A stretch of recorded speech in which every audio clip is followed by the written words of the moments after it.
Bapak Ibu Saudara-saudari, kita buka Alkitab kita, firman Tuhan yang menyapa kita di minggu kita pada hari ini tertulis dalam Matius pasal yang 10 ayat 32 sampai ayat 39. Matius pasal yang 10 ayat 32 sampai ayat 39. Saya akan membacakannya bagi kita semua. Setiap orang yang mengakui aku di depan manusia, aku juga akan mengakuinya di depan Bapakku yang di sorga. Tetapi barang siapa menyangkal aku di depan manusia, aku juga akan menyangkalnya di depan Bapakku yang di sorga. Jangan kamu menyangka bahwa aku datang untuk membawa damai di atas bumi. Aku datang bukan untuk membawa damai, melainkan pedang.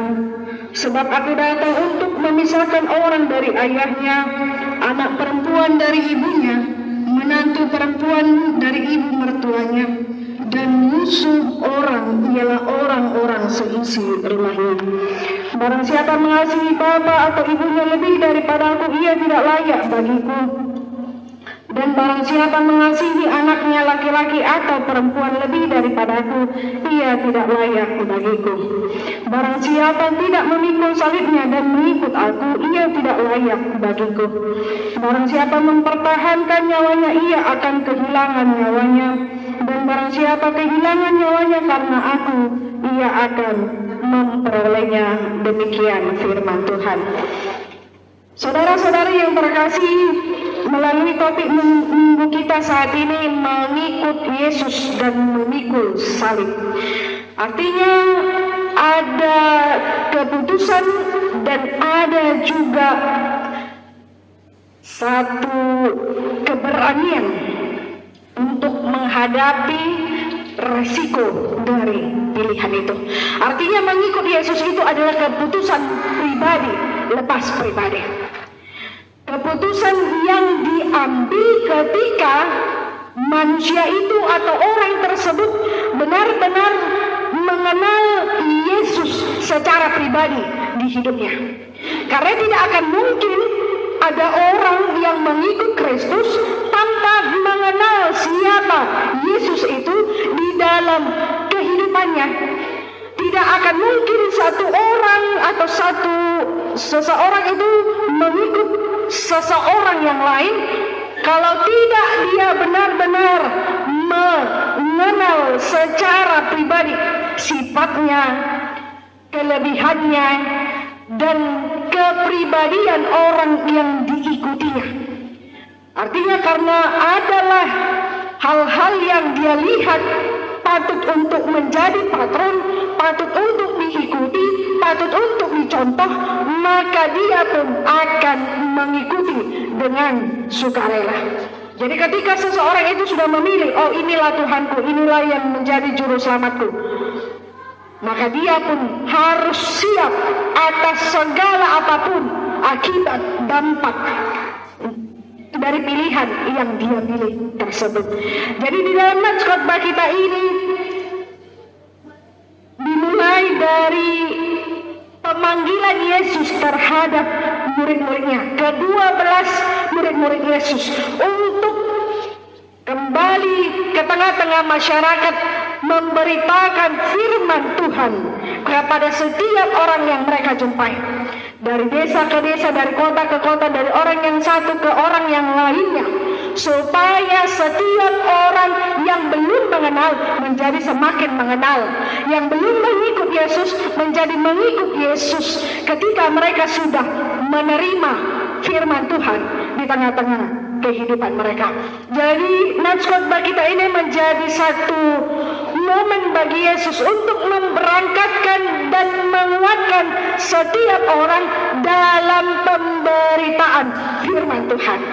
Karena dalam pemberitaan firman Tuhan bukan perkara yang mudah, bukan ibarat seperti meninabobokan seorang bayi, bukan seperti mengajak seseorang untuk piknik, bukan seperti kita sedang berbincang-bincang dengan seseorang yang ada di samping kita, tetapi perkara memberitakan firman Tuhan, perkara mengikut Yesus Ada banyak tantangan dan kesulitan yang harus diemban, yang harus ditaklukkan dan yang harus dihadapi setiap orang.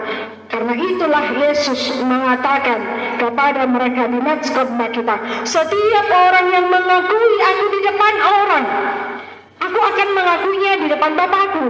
Tetapi barang siapa yang menyangkal aku, maka aku pun akan menyangkal dia di hadapan Bapakku. Ingatlah peristiwa ketika Yesus ditangkap dan Petrus ditanyai oleh orang-orang yang ada di tempat itu, yang lewat dan yang mengenal dia, bukankah kau murid Yesus? Dan yang lainnya mengatakan, bukankah kau salah satu dari orang-orang ini? Maka dia mengatakan, aku tidak kenal dengan dia, aku bukan bagian dari mereka, katanya sampai 3 kali. Itulah karena beban yang harus dia pikul dan ketakutan yang meliputi hatinya ketika dia mengungkapkan jati dirinya sebagai pengikut Kristus.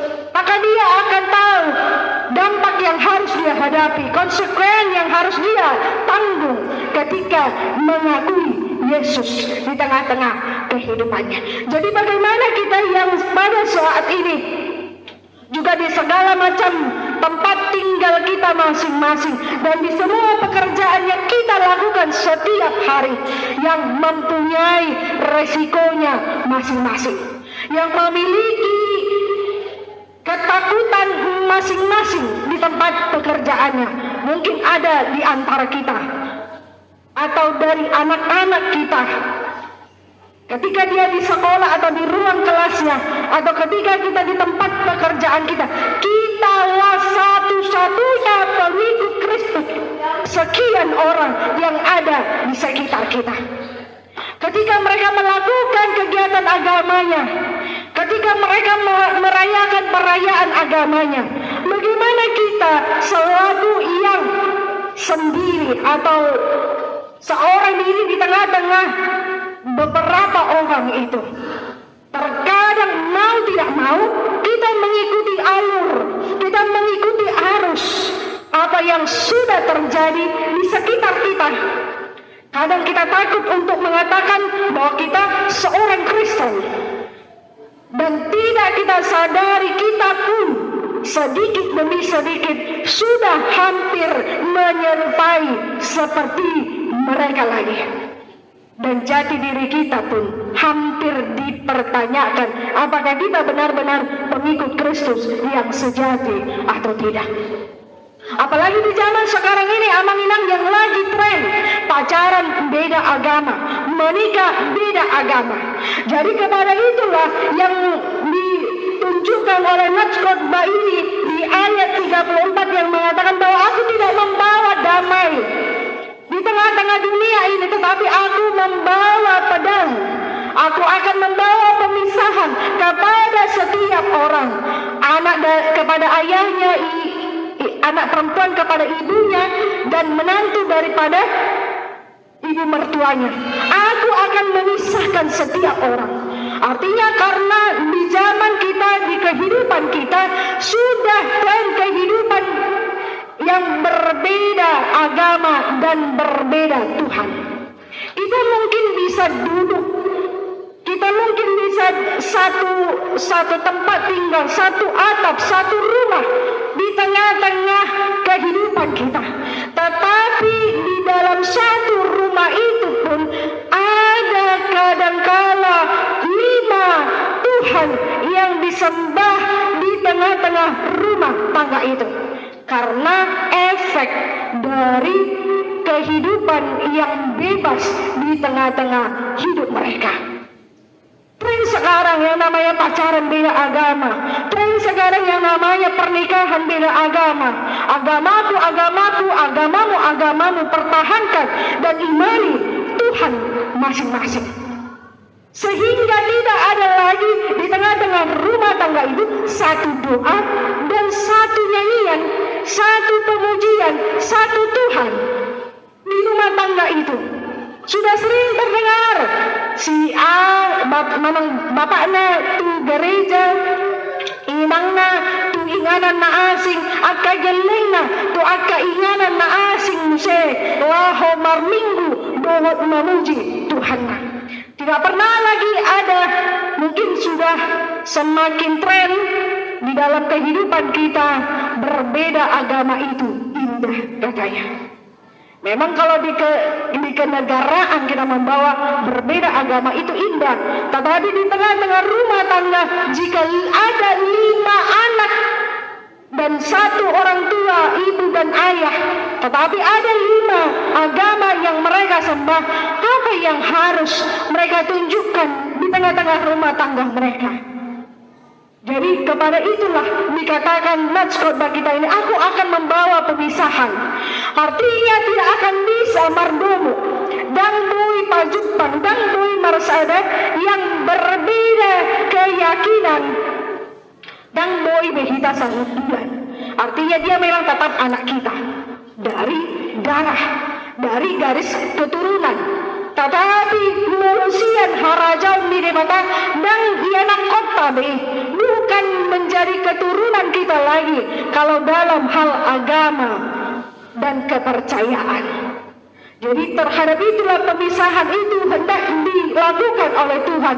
Dan mui pajupan na porsia dohot naso porsia dari kopi dohot susu mui do pajupan dan kopi beguarda dan susu beguarda, tetapi sudah nama yang lain, kopi susu dan kopi be dan susu be, tetapi menjadi kopi susu. Di jati diri kita pun sebagai orang Kristen, kita harus Kristen, tidak bisa menjadi Buddha atau Buddha sementara lagi menjadi Kristen. Dan kita mengadunya di tengah-tengah kehidupan kita, kita tidak mengerti menyebut diri kita pengikut Kristus atau pengikut Tuhan yang lain. Jadi amangin nang dengganna, sebaiknya lah suami dan istri satu Tuhan dan satu agama.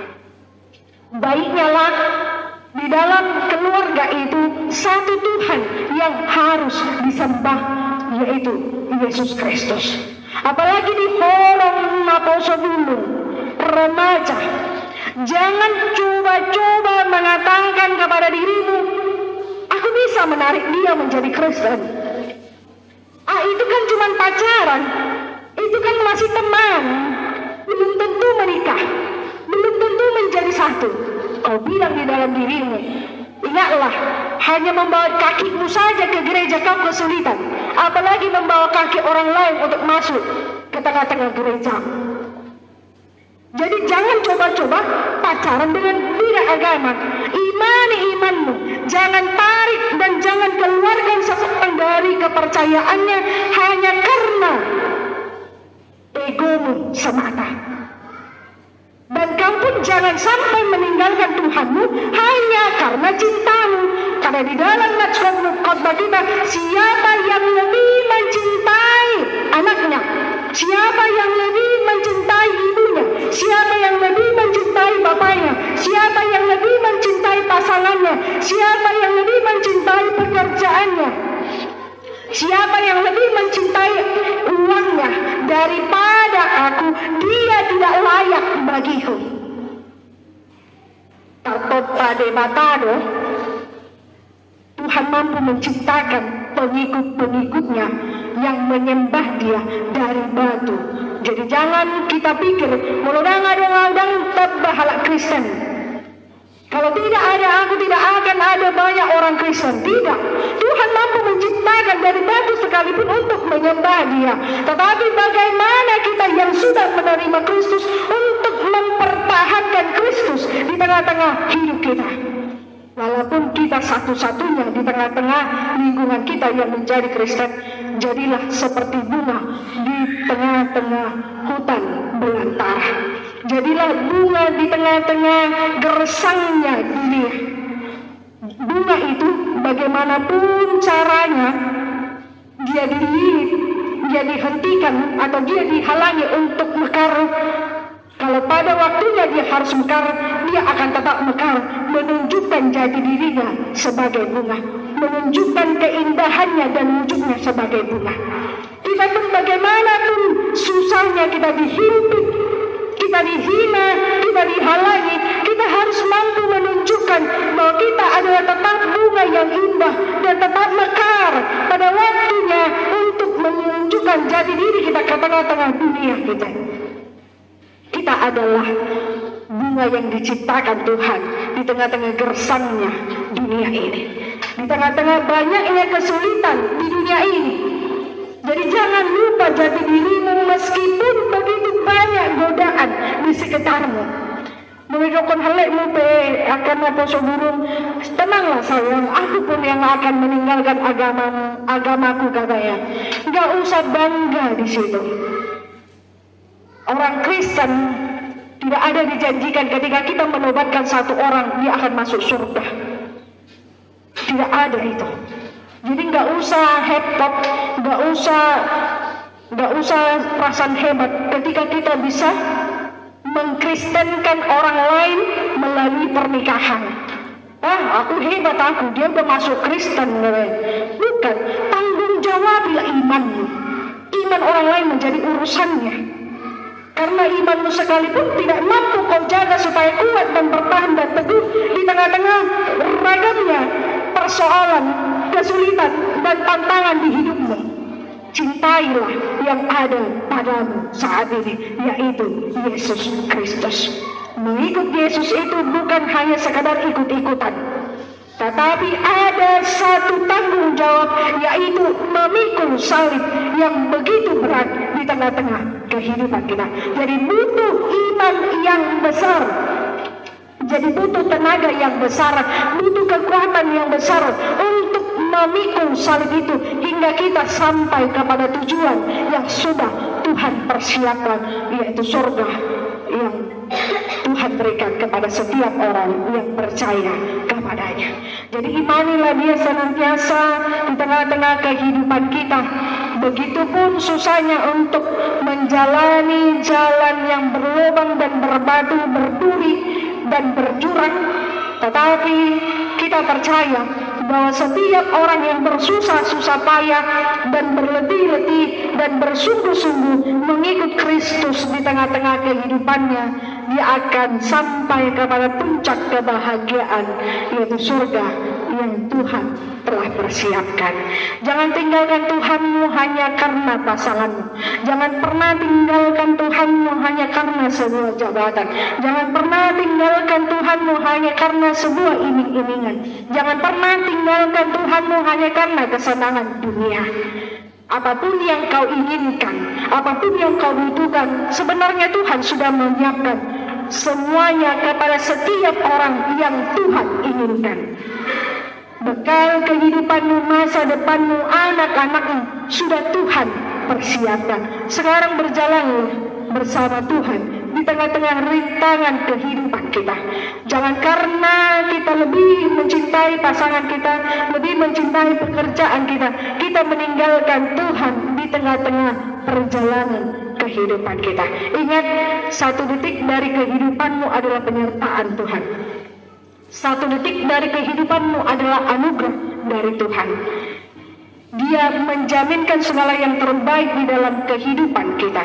Jika hari ini kita diselamatkan, jika hari ini kehidupan kita dipenuhi dengan sukacita, ingatlah berapa besar pun kesukaran dan tantangan yang kita hadapi, Tuhan mampu memberikan kelegaan kepada kita, memberikan kekuatan dan kesehatan kepada kita supaya mampu menghadapinya. Yang sedang mendoakan kenaikan pangkat, semoga Tuhan akan memberikan tepat pada waktunya. Yang mendoakan pasangan hidup, semoga Tuhan memberikan seorang pasangan hidup yang terbaik di dalam kehidupannya. Seorang yang sedang berdoa dan bergumul kelahiran seorang anak di tengah-tengah rumah tangganya, Tuhan akan berikan pada waktunya.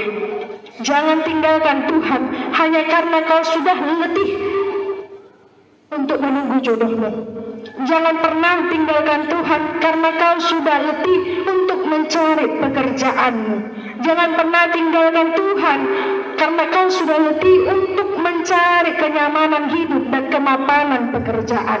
Jangan pernah tinggalkan Tuhan hanya karena kau sudah letih menghadapi sakit penyakitmu di tengah-tengah kehidupanmu. Jangan pernah tinggalkan Tuhan hanya kau tidak mampu lagi untuk menghadapi pasanganmu di di tengah-tengah rumah tanggamu.